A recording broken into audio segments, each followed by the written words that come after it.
Je choisis d'enlever toute la bande-son de sa présentation pour plus de clarté auditive. On y retrouve, dans l'ordre, Austin Whitsitt avec Bob Noddle, Ewa Hannon, le dit franc-maçon et son tableau, et Vibes of Cosmos. Une belle synthèse. Je vous souhaite une bonne écoute. Je veux juste donner un avertissement général. Je sais que la plupart de ces choses ne conviennent pas à tout le monde. La plupart des gens pensent que nous devons nous en tenir soit à la science, soit au mythe, soit à la spiritualité, soit simplement à la Bible. Et mon avis personnel est qu'on comprend tout quand on passe par toutes les pistes. Je pense donc que la compréhension mythologique de notre monde aiderait nos entendements scientifiques, etc. Il se peut que je sois seule à avoir cet avis, mais sinon, je vous enjoins à cheminer avec moi. Et sinon, on se reverra de l'autre côté.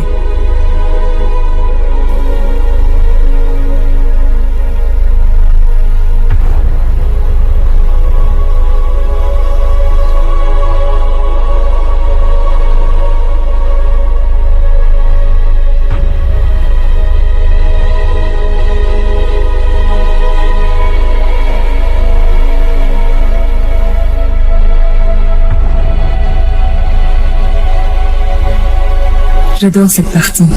C'est juste un focus sur les aurores boréales et sur ce que nous pensons qu'elles sont. Regardez ça comme c'est beau.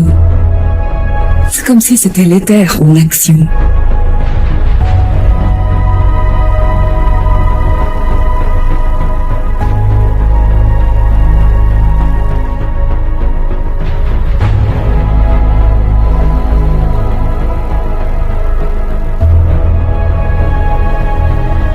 C'est ça que je pense que les avions attrapent, et que c'est sur ça qu'ils volent.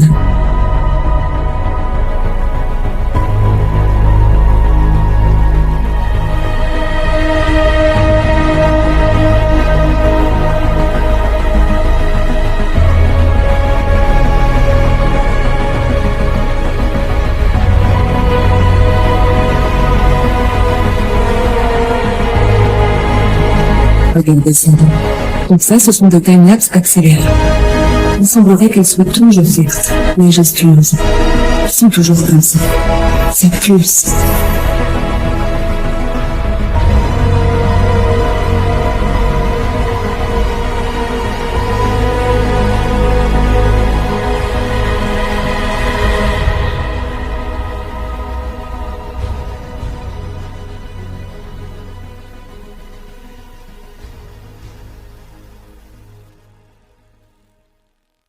On a ici l'humain, d'accord? Donc même les gens ont ça. Il y a ce champ d'énergie toroïdal, et il semble qu'il mesure environ 1,80 m. Et c'est pour ça que je vous dis de vous mettre à cette distance des autres, parce que sinon ça commence à se mélanger.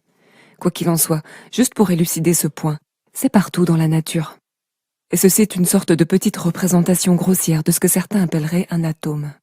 Bien sûr, l'atomisme est stupide, mais ce que je veux dire, c'est que selon mon évaluation, ils ont essentiellement dessiné un cercle autour d'un tore. Il n'y a rien de plus qu'un tore. Ils disent que l'atome est fait à 99,99% de vide.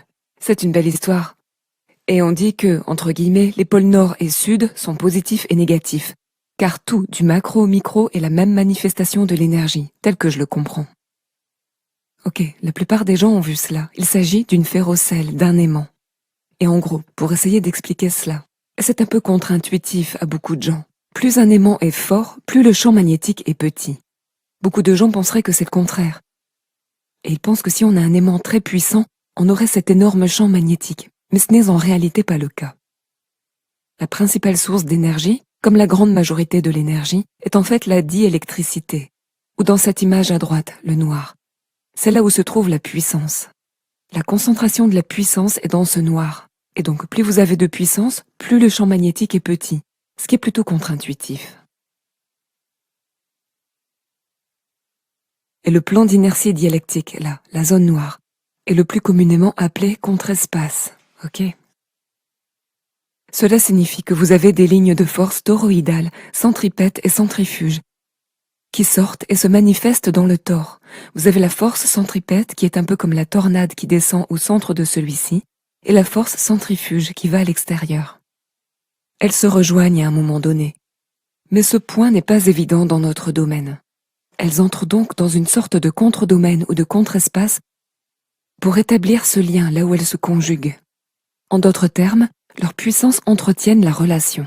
Pour ceux qui ne le savent pas, on dit qu'elles se conjuguent pour parler de la réciprocité conjuguée de relations inverses. C'est comme genre de la géométrie conjuguée, c'est-à-dire que si vous prenez un beignet et que vous le dessinez de l'intérieur, vous avez l'intérieur et ensuite vous avez le reste du beignet aussi.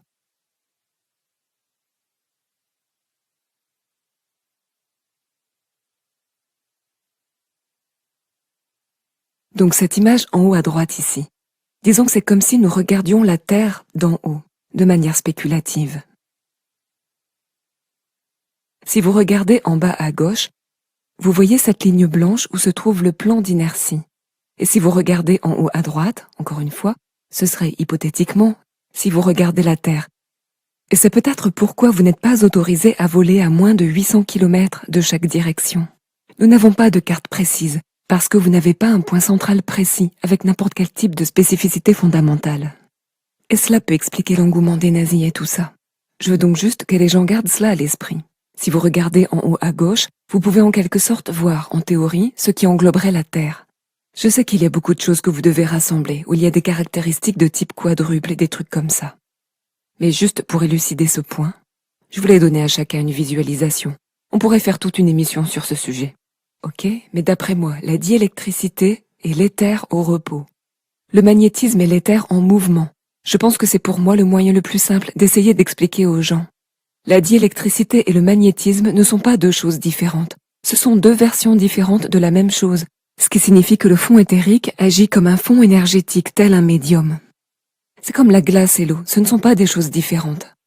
Très bien, alors continuons. C'est donc la fameuse croix gammée, telle qu'elle a été créée. Je pense que beaucoup de gens savent que cela a été diabolisé. Et c'est drôle, comme nous avons parlé de la confrérie SS, de la cloche et du lien avec ce qu'ils faisaient réellement. De quoi étaient-ils réellement obsédés? Je pense que je peux prononcer ces mots. En gros, ils voulaient surmonter la tromperie de la physique juive. Bien sûr, Einstein était un suprémaciste éthique, et comme nous l'avons vu, un leader, mais quoi qu'il en soit, ils l'ont essentiellement examiné. Et c'est pourquoi nous avons ce livre signé par environ 100 scientifiques combattant Einstein, disant qu'il démantelait efficacement la science, un monde de métaphysique et de mathémagie, et simplement détaché de la réalité. Je pense que c'est un peu ce que les nazis ont fait jusqu'à présent. Nous avons que des parties de l'histoire à tout moment, donc on va aller avec ce qu'on sait vraiment. Quoi qu'il en soit, la plupart des gens savent que cela semble être une représentation de la Grande Ourse. Et ce sont les 4 saisons qui se déplacent dans le ciel, d'accord? Je crois que tout le monde sait cela. Vous avez donc les 4 saisons, la Grande Ourse, dans différentes positions. C'est un symbole très ancien. Et encore une fois, elle a été diabolisée. Et tout cela est lié. Parce qu'ils ont supprimé le cadre fondamental pour l'interprétation réelle du monde physique et de l'énergie, de façon à nous enfermer dans la matière. Et c'est donc là que je pense que ça devient intéressant. Alors je suis en train d'examiner tout cela. La svastika est un morceau du soleil noir. Chacune de ses branches pourrait être une croix gammée disposée. Si vous l'étalez 3 fois, vous obtenez la chose. Le modèle géométrique est familier. C'est une sorte de présentation approximative, mais si vous deviez la superposer plusieurs fois, vous obtiendrez 12 lignes au total. Et c'est le symbole du soleil noir. D'accord? Je trouve donc cette partie très intrigante, où fondamentalement vous avez la même géométrie. Vous la superposez simplement plusieurs fois. Vous obtenez le soleil noir comme si la Grande Ourse n'était qu'une partie de l'hologramme magnétique qui représente la géométrie centrale du champ. J'espère que cela a du sens. Encore une fois, c'est une spéculation. Je suis encore vraiment en train d'y réfléchir, mais c'est intéressant. C'est peut-être aussi quelque chose auquel le symbole fait allusion. Mais il n'a pas été mis en pleine lumière, c'est pour ceux qui ont des yeux pour voir, donc... Et tout le monde confond le soleil noir avec quelque chose qui se trouve dans le ciel, les lunes sombres, Raoult et Ketu, les corps supposés connus depuis longtemps et invisibles qui, selon eux, bloquent le soleil et provoquent des éclipses et tout ça. Ce n'est pas le soleil noir, même s'ils sont représentés comme des luminaires noirs.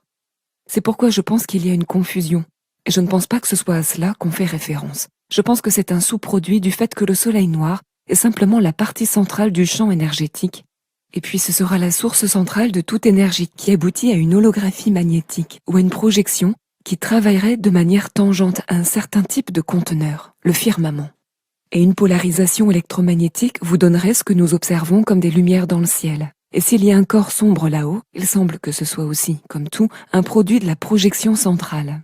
À mon avis, l'ésotérisme, comme la représentation des élites gnostiques, où la référence du soleil noir serait le centre de la surface. Et ce n'est pas comme une sphère physique que l'on peut lancer ou quelque chose comme ça. C'est une concentration de diélectricité. Il s'agit en fait d'un potentiel pur, réduit à un point concentré. Et la moitié supérieure du tore qui en sort ressemble en fait à un arbre. Voilà donc votre arbre de vie venant du centre. Alors là, il s'agit d'un groupe de rock célèbre appelé Soundgarden. Et ils ont une chanson intitulée Black Hole Sun, le soleil trou noir. Vous avez déjà entendu parler de ça? Soundgarden, ouais. Ils ont aussi une vidéo effrayante. Je pense donc que c'est un hommage à la connaissance ésotérique gnostique d'élite, ok? Je pense que ces gars spéciaux qui entrent dans leur petit groupe avec leurs petits rituels et tout ça, c'est l'une des grandes connaissances qu'ils acquièrent. À mon avis, cela a à voir avec le trou noir, et donc je le balance parce que c'est une référence culturelle, ce qui est assez intriguant. Vous avez là le symbole jésuite, pas tout à fait le même. Mais je pense que nous pouvons nous tromper en pensant que leur obsession du culte du soleil n'est vouée qu'à ce luminaire que l'on voit dans le ciel, et que nous appelons soleil. C'est même éludé.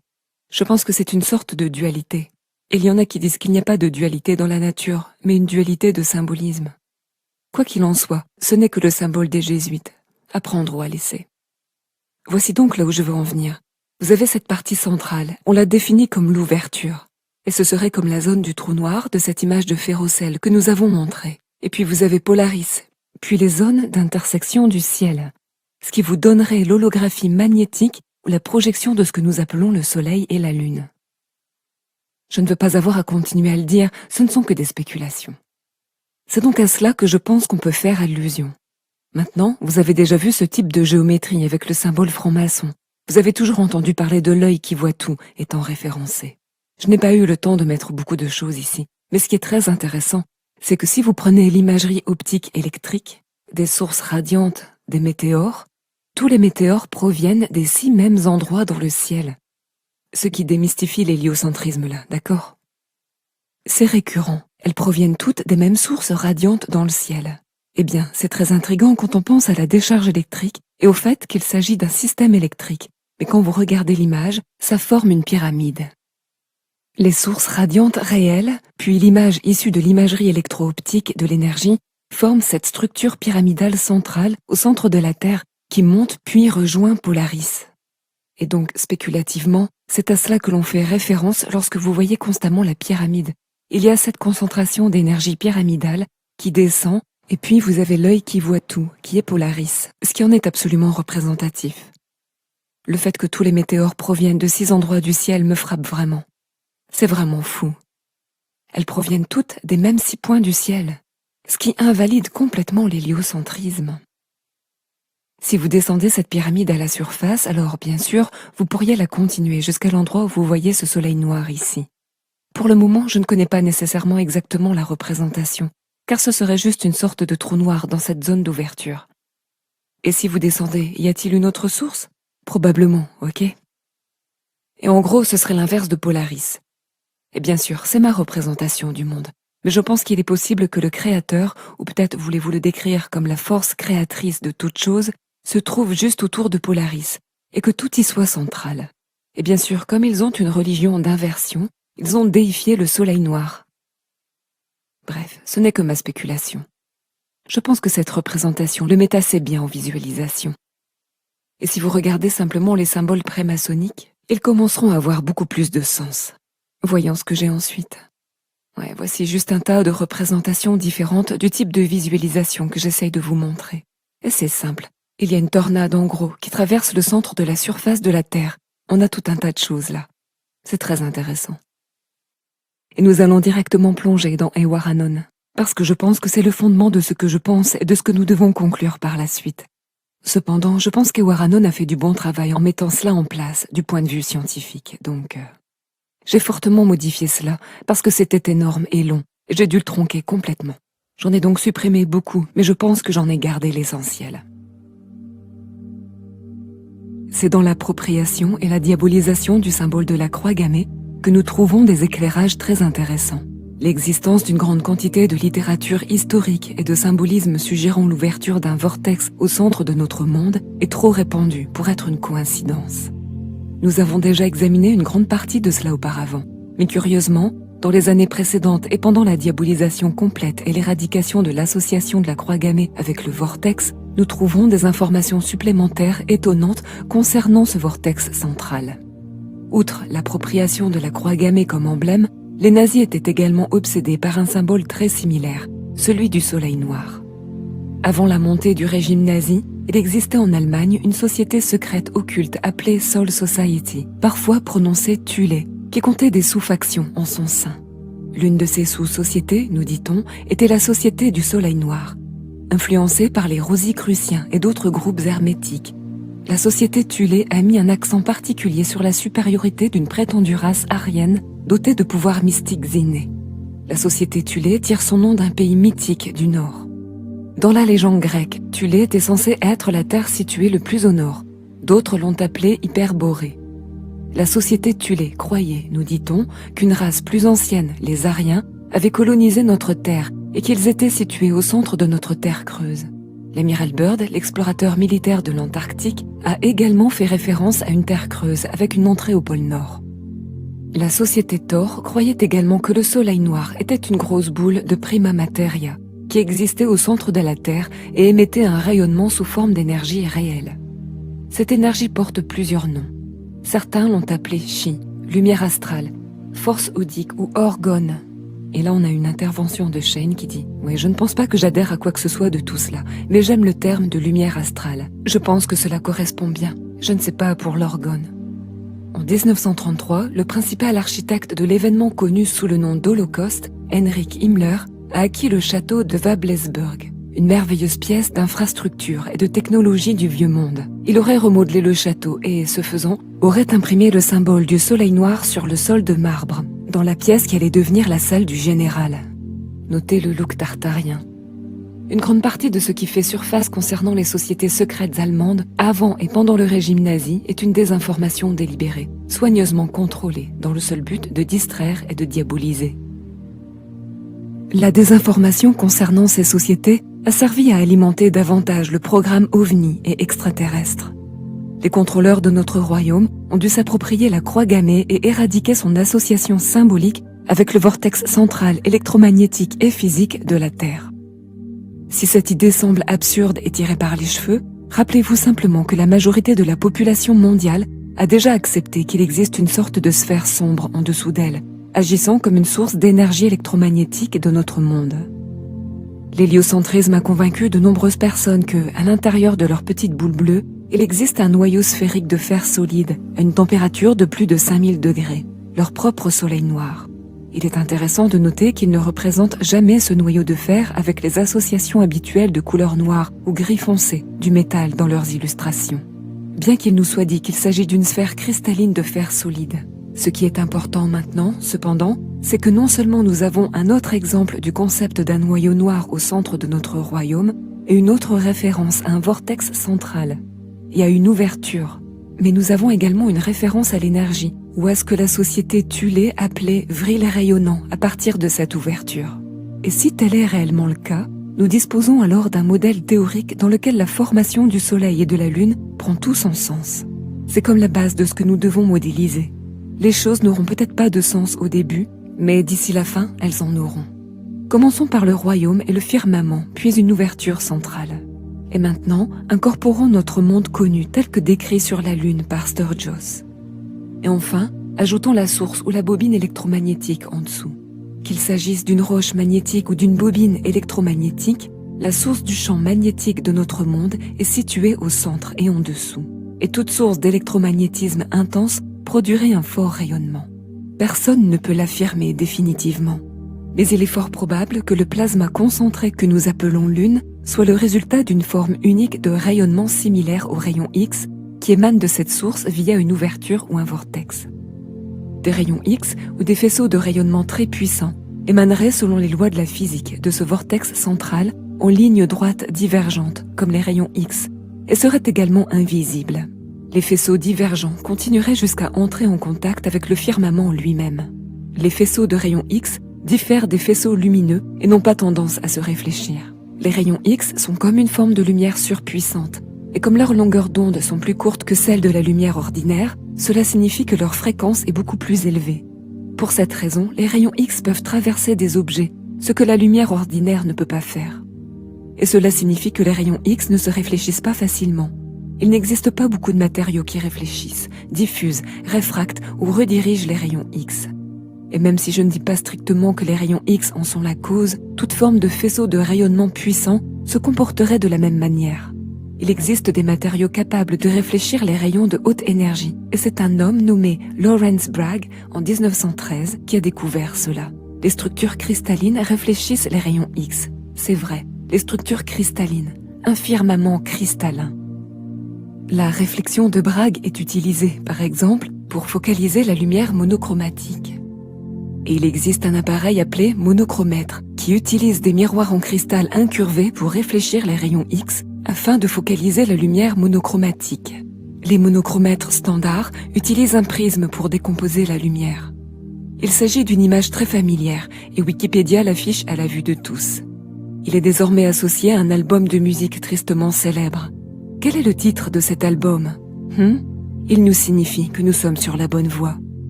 Les faisceaux de rayonnement réfléchis par le firmament cristallin seraient probablement redirigés vers le bas et vers l'ionosphère au-dessus de nos têtes, la même ionosphère dans laquelle l'énergie électromagnétique éthérée était récupérée. C'est ici que les faisceaux convergeraient, se concentreraient et généreraient le phénomène de plasma que nous appelons la Lune. Si la Lune est un point de plasma concentré focalisé, alors cela doit se produire dans l'une des couches de l'ionosphère au-dessus de nous. Tous les différents gaz nobles internes de notre ionosphère apparaissent à différentes couches et altitudes. Et la chaîne intervient. Ouais, je ne suis pas sûre d'être d'accord à 100% avec ça, mais c'est une belle coïncidence si les couleurs s'alignent. Nous avons regardé comment celles-ci sont chargées par l'électromagnétisme du Soleil pour former le ciel plasma à une certaine altitude. Dans l'ionosphère, il y a 2 couches de néon et d'hélium gazeux. Il est probable que le Soleil se forme de la même manière au sein de ces couches. Après tout, l'hélium est linguistiquement très similaire à Hélios. Il est cependant probable que la Lune se soit formée au niveau d'altitude auquel le gaz krypton est présent. Tout est question de pression graduelle. Krypton est connu pour sa lumière blanche phosphorescente. Il est également utilisé pour créer du plasma non thermique ou froid, comme le démontrent les scientifiques contemporains qui développent aujourd'hui ce domaine. La principale raison pour laquelle la lumière de la Lune est froide et non chaude, comme celle du Soleil, n'est pas connue, mais elle est probablement due à une polarité produite par leur interaction avec notre champ électromagnétique dans l'ionosphère. La Lune étant la polarité diélectrique négative de la charge positive du Soleil. Les cratères observés sur la Lune proviennent probablement de la génération de ce plasma. Il s'agit peut-être d'une sorte d'émulsion plasmatique qui présente une sorte de dégazage ou de bouillonnement, un peu comme nous le voyons avec les défauts de peinture à l'uréthane. Récemment, des théories bizarres ont émergé, selon lesquelles nous vivons dans l'un de ces cratères sur la Lune. La Lune est une sorte de plasma concentré phosphorescent et non un objet solide. Vous pouvez voir ici la formation de ce plasma et ses cratères. Il n'est pas solide. C'est une lumière, et c'est formidable car nous disposons d'un modèle très réaliste et fonctionnel de la formation de la Lune. Et c'est tellement important. Ils nous disent que notre pôle nord magnétique est distinct de ce qu'ils appellent le véritable nord magnétique. Notre pôle nord magnétique est en mouvement. Et comment est-ce possible? Est-ce juste un autre de leurs mensonges? Non, ce n'est pas le cas. C'est une demi-vérité. On nous raconte qu'au cours d'un siècle, le pôle nord magnétique s'est déplacé de son emplacement juste au-dessus du Canada, proche du Groenland, et est maintenant en route vers la Sibérie. Cela avance vite. Pourquoi? Le symbole de la croix gammée et le soleil noir offrent quelques indices pour expliquer pourquoi. Depuis des années, les terraplanistes en sont venus à considérer le pôle nord magnétique et le pôle nord géographique comme synonymes. Ce n'est pas le cas. Comme vous le savez, la croix gammée symbolise le vortex, mais le soleil noir pousse son message symbolique plus loin. Le cercle central représente ici le noyau de fer, le soleil noir, ou ce que le Mercator fictif appelait le Rupes Negra. C'est ce dont on parlait plus tôt. Mais regardez de plus près. Il y a un autre anneau à l'extérieur du noyau central. N'oubliez pas que le soleil noir est le noyau énergétique à l'intérieur du vortex. Et rappelez-vous également que dans le modèle héliocentrique, ils reconnaissent que le noyau terrestre est une sphère de fer solide. Mais il existe également un noyau externe de fer liquide en fusion. Ils nous disent également que ce noyau externe liquide est responsable de la production de notre champ magnétique et de nos pôles en mouvement. C'est pourquoi le pôle bouge, car le champ magnétique n'émane pas du noyau solide, mais d'un noyau externe volatile. C'est ce que représente ici le deuxième cercle. Et c'est comme tout ce qui concerne l'héliocentrisme, tout ce que vous avez à faire est de faire preuve de bon sens et d'aplanir la courbe. Et les choses commencent à faire sens. Il n'y a pas de noyau externe sphérique, mais une sorte de bobine électromagnétique, peut-être même faite de fer en fusion, entourant le noyau solide central. Et Shen intervient.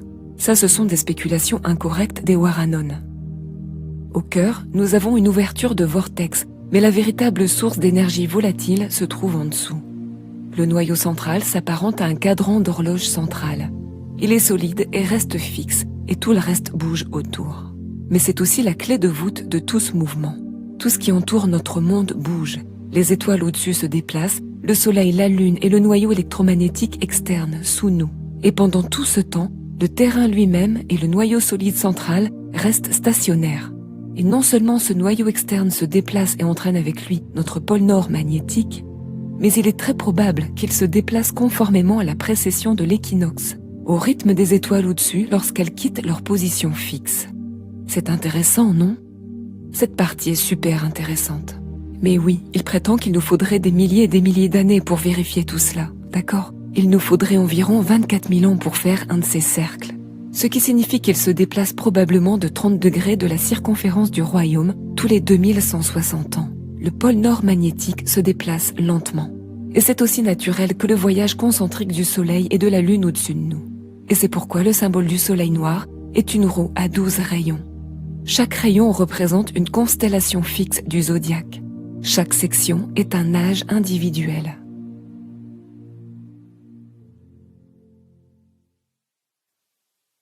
Alors oui, la partie suivante, j'ai utilisé l'application de DevVice et j'ai fait exactement ce qu'elle me montrait.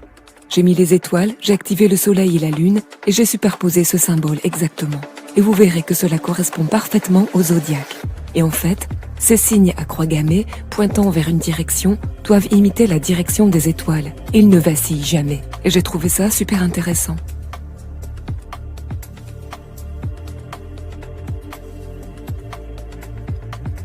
Très bien, voilà donc les zodiaques. C'est aussi bien de voir la vitesse du soleil et de la lune par rapport aux étoiles.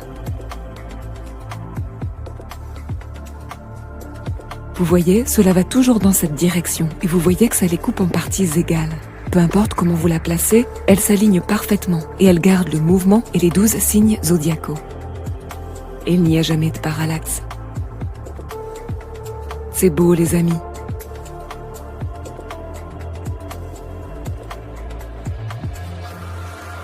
Alors je l'ai accéléré, j'ai commencé à cliquer au fil des mois et vous pouvez voir comment le soleil saute vers une nouvelle constellation. C'est comme ça qu'il apparaît. Je pense que je vais faire aller quelques années. Je suis déjà en 2023, février, mars, avril, mai, juin, juillet, août, septembre, octobre, novembre, décembre, janvier, février, mars. Et vous pouvez voir quel est le mouvement relatif du soleil et de la lune par rapport au zodiaque. Et je pensais que c'était un aspect vraiment cool de l'application, car rien d'autre ne fait vraiment voir cela.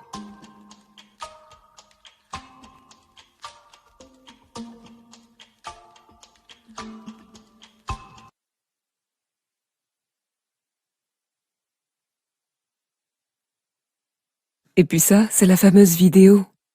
C'était la première fois que quelqu'un enregistrait ce modèle, cette idée. Tout le monde disait que ce type était franc-maçon. Il l'appelait le modèle franc-maçonnique de la Terre plane.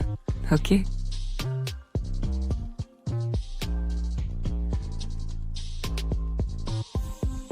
j'ai ajouté tout un tas de visuels comme celui-ci qui apparaît.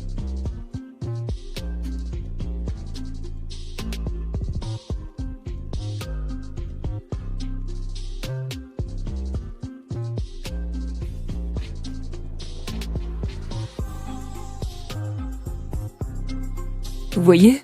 Pourquoi faudrait-il d'abord dessiner une svastika? Apparemment, celle-ci est un peu vieille. Elle est de 2017.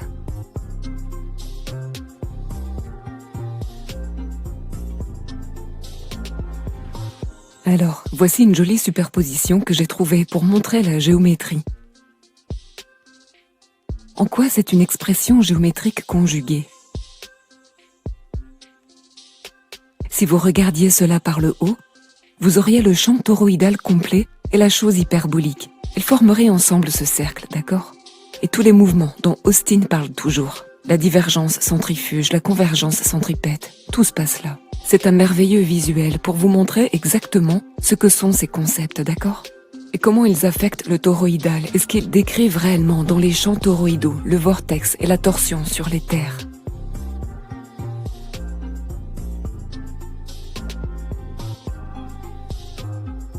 C'est en fait le logo RCA d'il y a quelque temps, sur lequel ils aiment mettre des trucs. Eh bien regardez, ils ont mis un plan diélectrique dedans.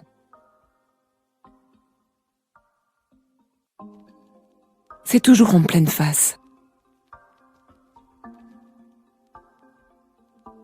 Je pense donc que la relation est la suivante. Le soleil est masculin et la lune est féminine. Et puis je pense que Polaris est masculin et que le soleil noir est féminin. Voilà donc les relations. Voici une belle image de ce à quoi ressemble le plan diélectrique avec les moitiés toroïdales supérieures et inférieures à partir des champs primaires. C'est l'une des meilleures explications de cet effet magnétique qu'il a certainement abordé.